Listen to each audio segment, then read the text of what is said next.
Today on Rappler, millions flock to the annual Black Nazarene procession in Manila. President Aquino appoints Janette Garin as Health Secretary. And protesters worldwide condemn the Paris attack. Hello, I'm Maria Ressa. This is Rappler's Wrap for the Day, a list of the most important events around the world you shouldn't miss. Millions of devotees join the annual Black Nazarene procession winding through the streets of Manila. It starts at the Katerina Grandstand and ends at the Quiapo Church. Hundreds of thousands push and shove to get near the image, many of them barefoot. To the devotees, the statue represents suffering and salvation. The Feast of the Black Nazarene started in the 17th century when a statue of Jesus Christ was transferred from Bagumbayan, now Luneta, to the Quiapo Church. Legend says the statue, originally ivory, turned black in a fire that hit a Mexican galleon bound from Manila in 1606. Around 8 a.m. this morning in Luneta, before the procession could begin, a sea of people rushed the statue. At least one died from a heart attack. Katerina Francisco asks devotees what compels them to join what some people call a bizarre show of faith. This year's Feast of the Black Nazarene has a special meaning to some of its devotees. It comes a week before Pope Francis visits the Philippines for the first time. For Robert Cabus, the annual religious gathering is a show of solidarity of the Catholic faithful. Kasi bilang Kristiyano, maganda yung mapakita natin yung pagkakaisa natin. Pakita natin sa kanya na nagkakaisa tayong Pilipino. Kung gaano natin kamahal yung kultura natin bilang Kristiyano.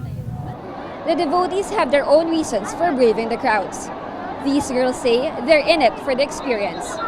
Parang ganun. Pero mo sa madaming tao, makikipagsiksikan ka, tapos pag nakakit ka sa taas, sarap ng pili.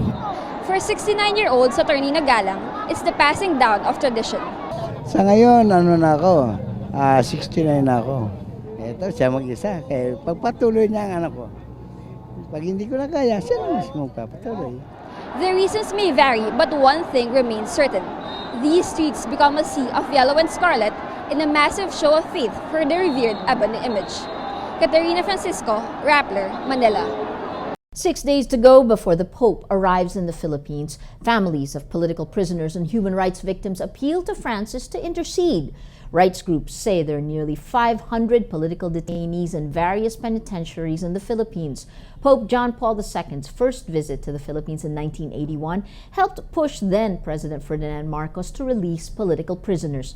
Pope Francis is currently in the Vatican, where he met with award-winning actress and rights advocate Angelina Jolie Thursday after the screening of the movie Unbroken at the Vatican.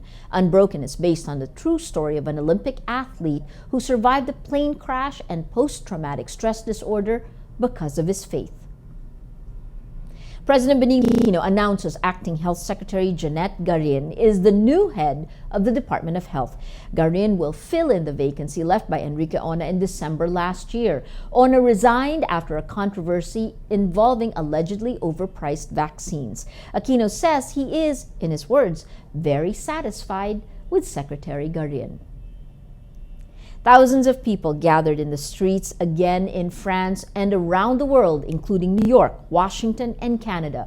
The Thursday rallies condemned the killing of 12 people by Islamist gunmen at Paris-based satirical magazine Charlie Hebdo.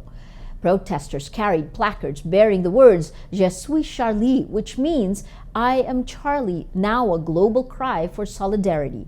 Many also carried pens, a symbol of press freedom. France raises its security alert level to maximum. In Greater Paris to the northern Picardy region, where police are on a manhunt for massacre suspects, the brothers Sharif and Said Kouachi. Sharif is a known jihadist convicted in 2008 for his involvement in sending fighters to Iraq. Indonesian officials say they detected signals from the black boxes of AirAsia flight QZ8501. They came from the area where the tail was found 12 days after the plane crashed into the sea. Search teams discovered the plane's tail 30 meters or about 100 feet underwater last Wednesday. Indonesian authorities say just 46 out of 162 bodies have been found. For those on desktop, click on the links on your screen. You can also click on the tabs below to go to a story in the video. And for those on smartphones and tablets, the links can be found below the video.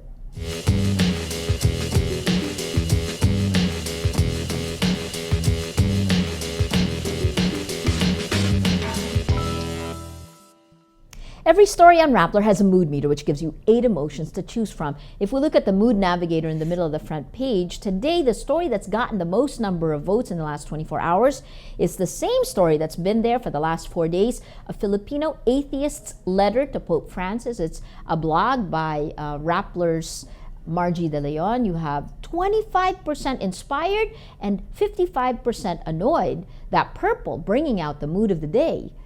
Today, most people are annoyed. Well, that is the wrap for today, Friday, January 9th, 2015. Visit Rappler.com for the latest news here and around the world. Check out our other shows, Tech Wrap and Talk Thursday, and if you haven't yet, subscribe to our YouTube channel. I'm AirAsia. As we say at Rappler, tomorrow begins today.